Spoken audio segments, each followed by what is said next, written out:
Bonjour Éric Ciotti. Bonjour. Vous êtes député, je le disais, réélu des Alpes-Maritimes, chef du groupe à droite à l'Assemblée nationale, désormais allié du Rassemblement national.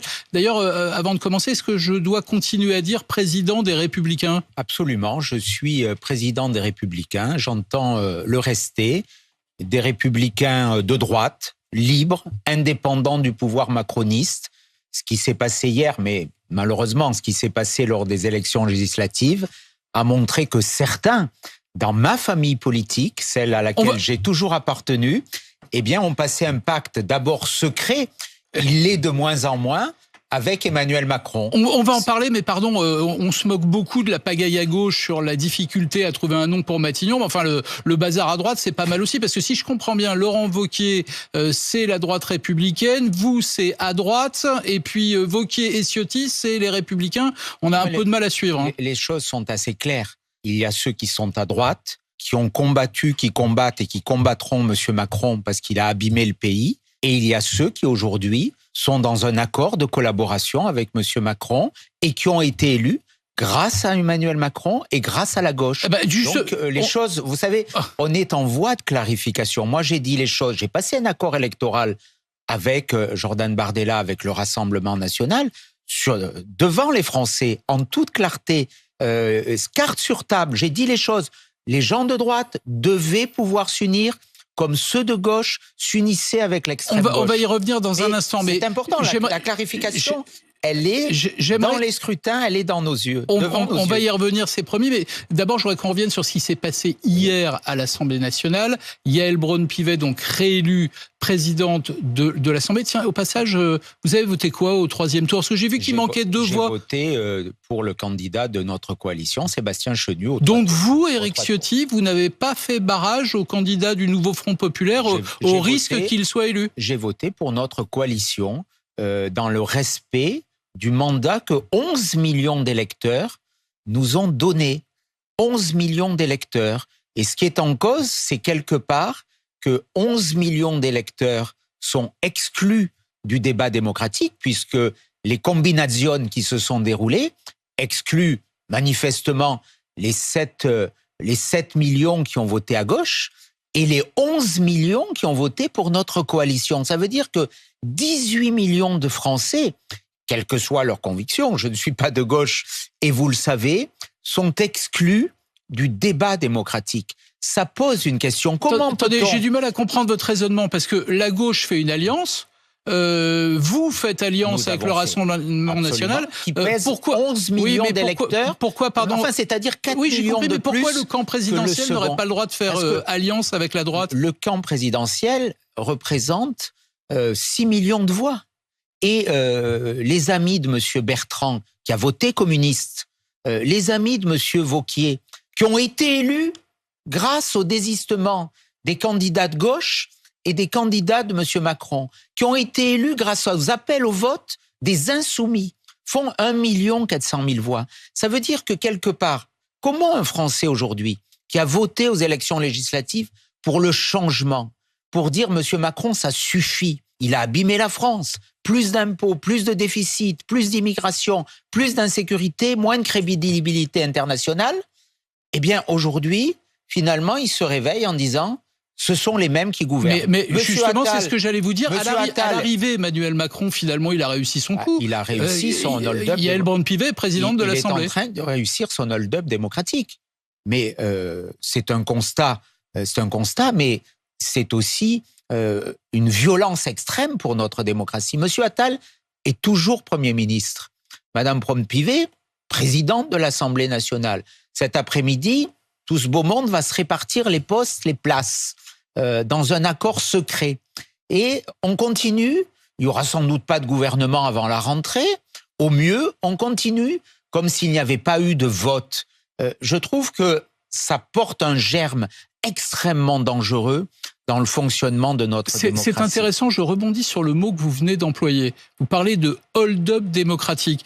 J'ai regardé, si je ne me trompe pas, Mathilde Panot, la chef de file des Insoumis, parle de coup de force antidémocratique. Hier, Olivier Faure, qui était à ce micro, à votre place, parlait d'une forme de hold-up. En fait, je me rends compte, Éric Ciotti, que vous parlez exactement comme le nouveau Front populaire. En tout cas, il y a aujourd'hui une minorité, une toute petite minorité, qui a décidé de confisquer le pouvoir démocratique.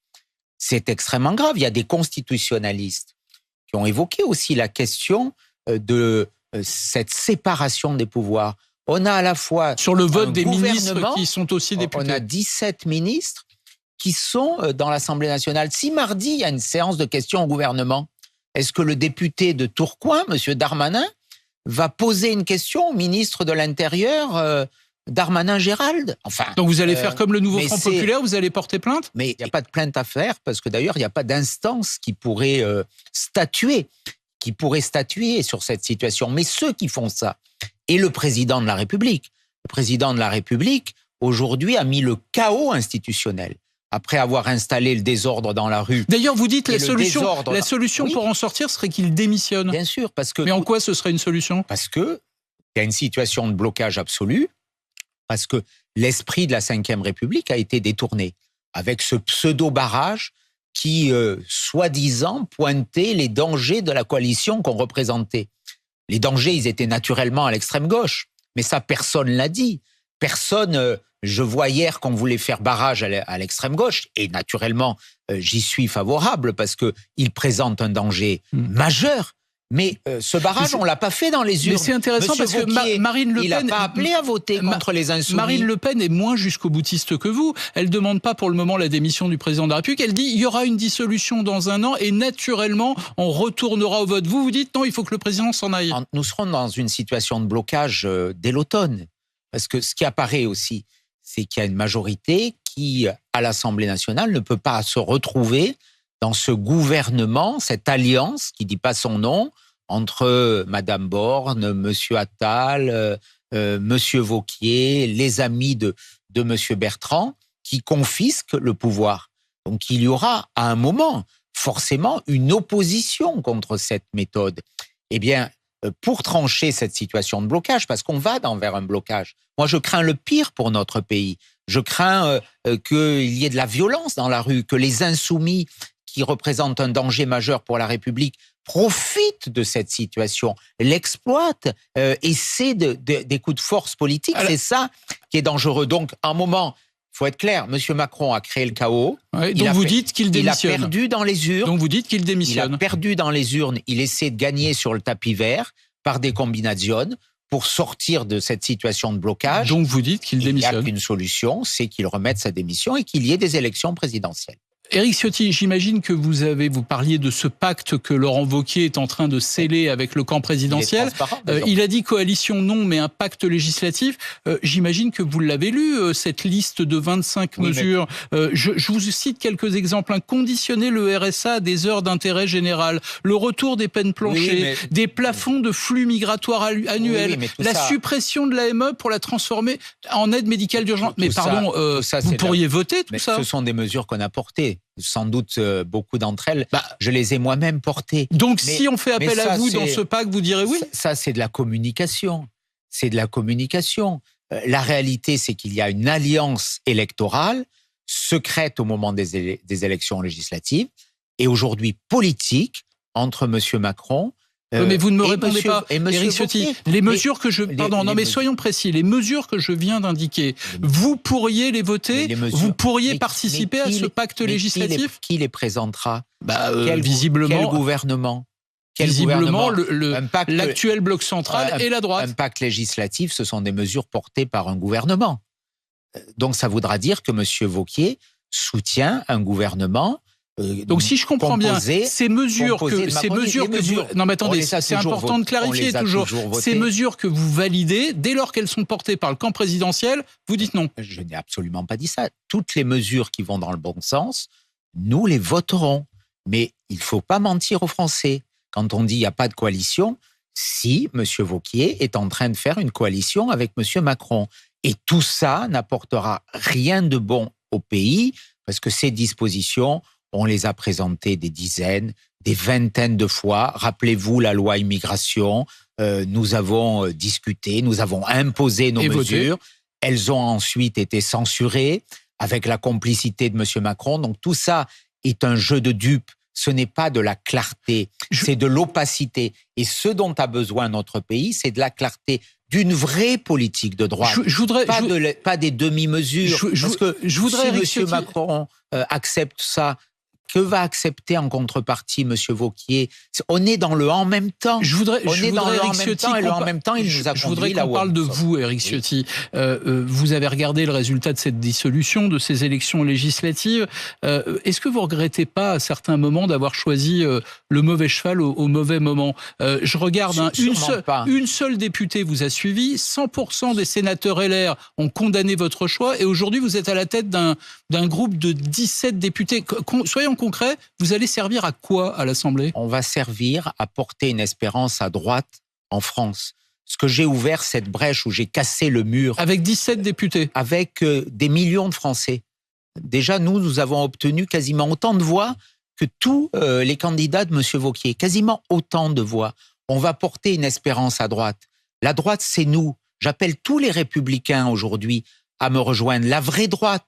Celle qui défend ses valeurs, celle qui ne transige pas, celle qui veut de l'ordre, qui ne veut pas du désordre dans la rue ou dans les comptes, c'est nous. Donc ce rôle, bien, mais on a ouvert un chemin. Pardon, vous ne répondez pas à ma question. Et ce rôle, il sera essentiel. Avec 17 députés accolés à un groupe de 125 députés du Rassemblement national, est-ce que vous n'avez pas peur, Éric Ciotti, d'être peu à peu dissous dans le lepénisme? Absolument pas. On va porter dans une alliance que je souhaite pérenniser, qui a été forte, qui est loyale.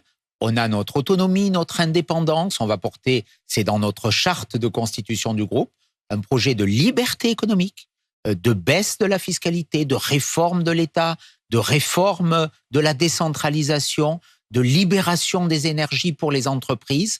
Et puis, nous aurons un programme régalien très fort. C'est une droite qui reposera sur 2 piliers, la liberté économique, l'autorité, et qui défendra notre identité. Donc, on a cette histoire, on a cette spécificité. Je ne veux pas être dissous, comme certains ont accepté de l'être, dans le macronisme. Alors, pour répondre à votre question, bien sûr que non, je regrette absolument pas ce choix, parce qu'il est conforme à mes convictions.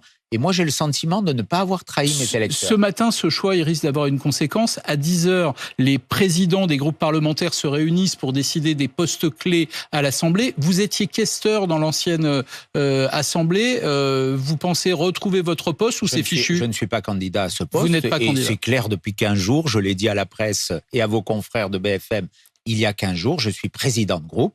C'est d'ailleurs totalement incompatible. Et le sujet n'est pas là. Quand je vois les négociations pour ces places, ça dégoûte quelque part de la politique telle qu'elle est pratiquée. Je voudrais qu'on parle de Nice ensemble. Oui. Juste encore un dernier mot sur l'Assemblée.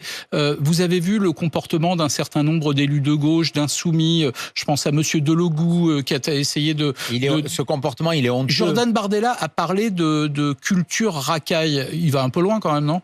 Pour Monsieur Delogu, c'est très clairement adapté. Il a même physiquement mis en cause le Benjamin de l'Assemblée nationale. Culture racaille. Le député Trémé. Non, mais c'est le mot que vous oui, bien sûr, il a raison. Notre députée Anand Mansouri, qui est la Benjamine de l'Assemblée nationale, elle aussi a été agressée, qu'on refuse de serrer. Donc à l'Assemblée, en ce moment, il y a des députés racailles. Il y a des députés dangereux aussi, qui sont fichés S dans les insoumis, mais écoutez, ces députés, ils ont été élus par qui? On vient nous dire qu'ils sont dangereux aujourd'hui. Ils ont été élus par qui? Avec le soutien de qui? Dans ce pseudo et ridicule barrage. Le danger, on voit bien où il est. Est-ce que les députés du Rassemblement national, est-ce que nos députés présentent une menace ou un danger? C'est ridicule. J'ai dit qu'on parlerait de Nice, l'incendie qui a fait 7 morts, dont 3 enfants dans le quartier des Moulins. Gérald Darmanin et Gabriel Attal se sont rendus sur place. C'est leur rôle. Qu'est-ce que vous avez envie de dire ce matin après ce qui s'est passé à Nice? Un immense sentiment d'émotion.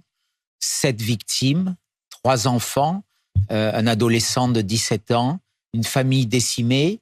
Je veux penser à ces victimes, je veux penser aux voisins de cet immeuble, à tous ceux tous ces habitants de cette cité des Moulins qui, depuis des années, est traumatisée, vit dans la terreur, vit dans la peur. Je veux leur dire mon soutien. Je veux dire aussi ma colère face à cette impuissance de l'État, de la ville. Qu'est-ce qui ne marche pas? La situation dans ce quartier, parce que très vraisemblablement, l'enquête le dira, mais le procureur a donné des éléments importants, cet incendie est criminel et il se déroule sous fond de règlement de compte entre trafiquants de drogue. C'est la drogue qui gangrène tout. Alors, colère, pourquoi? Parce qu'on a vu une énième fois M. Attal, M. Darmanin arriver avec leur avion, rester une demi-heure. On avait vu avant eux M. Castex, on avait vu avant eux Mme Borne. C'est les visites permanentes, un petit tour et puis s'en va. Et il se passe plus rien. Hier, Monsieur Attal est allé chercher sur son lieu de vacances avec l'avion de la République Monsieur Estrosi, puis après ils sont repartis. C'est ça la réalité. Les habitants de ce quartier supportent plus. Il faut une réponse pénale très ferme. Il faut taper les consommateurs. Il faut une présence policière plus ferme. Il faut de la police judiciaire à Nice en permanence. C'est tout cela que les habitants et que les élus réclament. Merci Éric Ciotti. Merci. Bonne journée à vous.